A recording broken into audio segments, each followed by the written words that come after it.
Hi, I'm Shane. If you're a returning viewer, welcome back. If you're a new viewer, uh, welcome to my shop, welcome to my channel. Today, I wanted to make a set of long-awaited way wiper covers for my 16-inch Cincinnati metal shaper. I did a restoration on it. It's like 99% done, and this is the 1%. So I'd like to get that done. Before I get into that, I wanted to mention you feel free to subscribe. It doesn't cost you a thing. It really helps me out. It'll help the channel out. And there's a giveaway. Working at on the last video I mentioned possibly 1,000 subscriber giveaway. And that is a growing pile that I'm working on. That's going to include a sticker pack. Actually, I'll flip you around and I'll just show you right now. So the sticker pack, which is, it's not going to say Winners Fabrication and Design, it's going to say Winners Machine Shop, the same logo and everything. And I have a lot of interest in doing the hats. I'd like to do a black hat that has that logo on it. That would be included in the giveaway. Brand new in box, Starrett 196 back plunge indicator. Still has a plastic piece to keep your plunger from moving in shipping. That includes the button tip on the back and then 4 extra tips in this pile, all brand new. Right now I have 4 brand new Morse 3/4 by 16 tabs because I have a stockpile of them and I don't need them all. So I put them in the pile, and the pile is subject to growth. So I guess that being said, move on with the video here and get making the way wipers. So I'll take you in the other bay there and we'll talk about that. All right, so what I got here, the machine has this one way wiper guard cover. The other one was broke about halfway, and I kind of deemed it unusable. So I ordered up some 360 free machine and brass. I have some felt for, your actual way wiper. The plan is to take that to the bandsaw. Bandsaw is probably the quickest way to remove stock in a shop setting like this. So I'll do a rough cut, get really close to where I need to be, and then probably drill the holes, match my holes up, machine the edges, face it, flip it over, and then once I have the holes located, I'm going to mount them both probably on this piece of aluminum plate, like a little fixture. And then I indicate in on the edges and mill out the inside. This radius here, I'll probably machine off of the plate, just in the vise. And the plan is to just come in with a 1/2 inch end mill from the side and, get to here. And the plan was to use a radius tool and then sneak in, from the sides here. Actually, let me get the radius tool. I'll bring it back. Okay, now I have the radius tool. So you can see this piece is like the perfect radius. This cutter here, but it's too short. So I have options. I could make a different radius, which I don't think would look quite as good. Or I could use the drilled hole. I could put a pin. Maybe I can find a tighter fitting pin. This is actually just a transfer bunch. So, but what you can do, you can locate that in that hole. You can clamp it in your vise, set your desired distance from the hole, and make a series of cuts. You turn it, cut it, turn it, cut it, turn it, cut it, turn it, cut it, and on until you meet up with the radius or close, and then file it in. I think that's the approach I'm going to use, because I want to get it done quick. I don't want to omit the radius there. I'd like it to look as classy as it can, as close to the original piece as I can. So I'll do that, and then I'll mount it on the fixture plate, you know, to machine that channel, because that's probably going to be the best way to hold the parts down. Which that's a good way to hold things that you can't hold in a vise. Just pull the vise off and you indicate it in. Use strap clamps to hold it to the table. Probably the best way, the most rigid way that you're going to hold something. And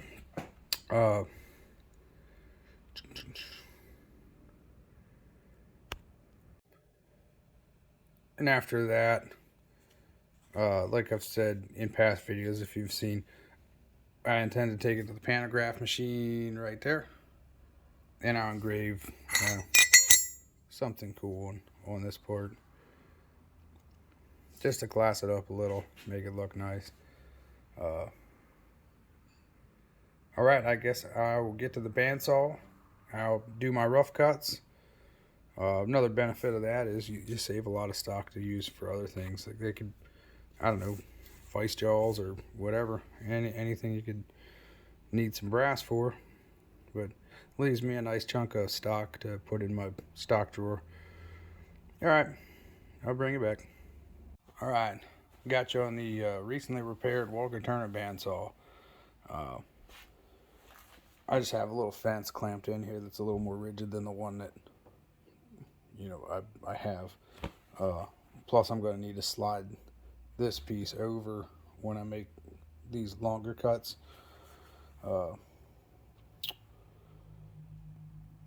This is actually the first time you're going to see this run, I believe, since the gear was made. So that's exciting.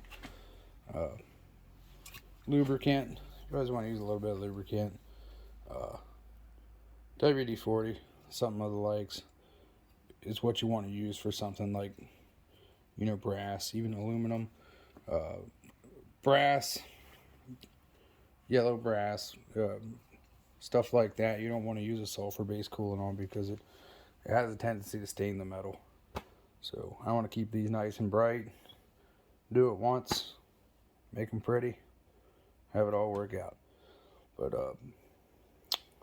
guess I'll start making cuts here. I get my piece of stock roughed out, and then I'll record a little bit of it, and then bring it back when they're cut. Here we go.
Got a little oops there, but that's going to come off anyhow. Pretty close. I can't resist popping them on the shaper and seeing what it's going to look like.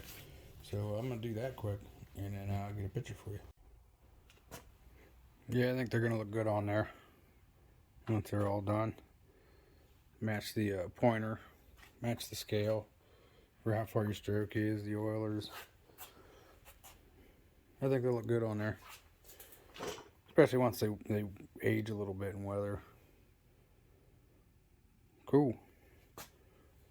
Yeah, it's time to get them on the mill. True them up a little bit, make them a little bit prettier.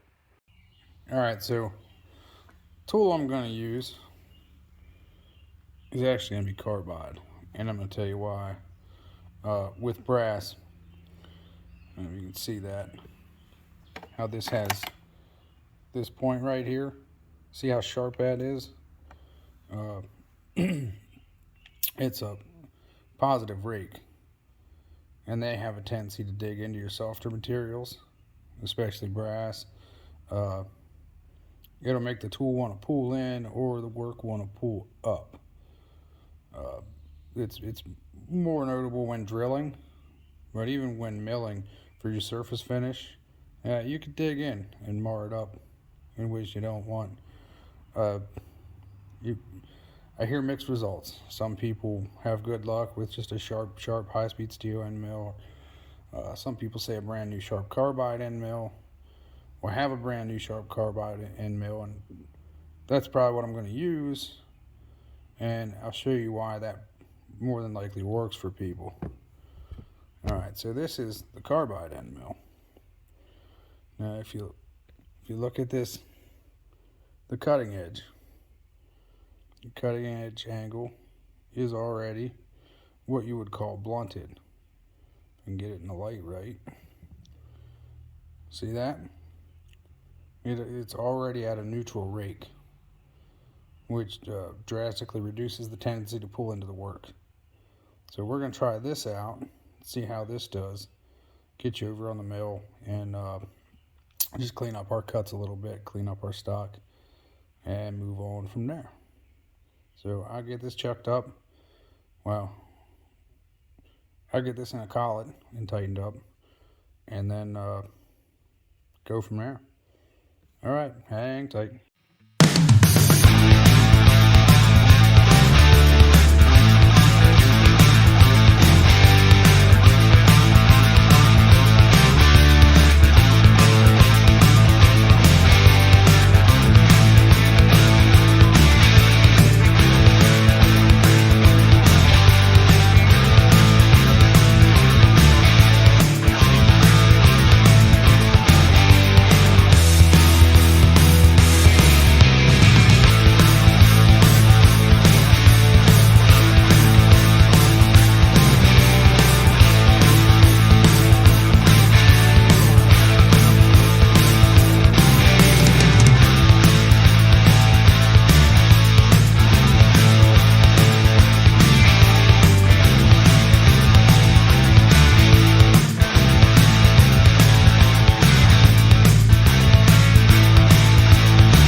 Alright, so while these were set up in the mill, I went ahead and rounded the upper edges and the corners.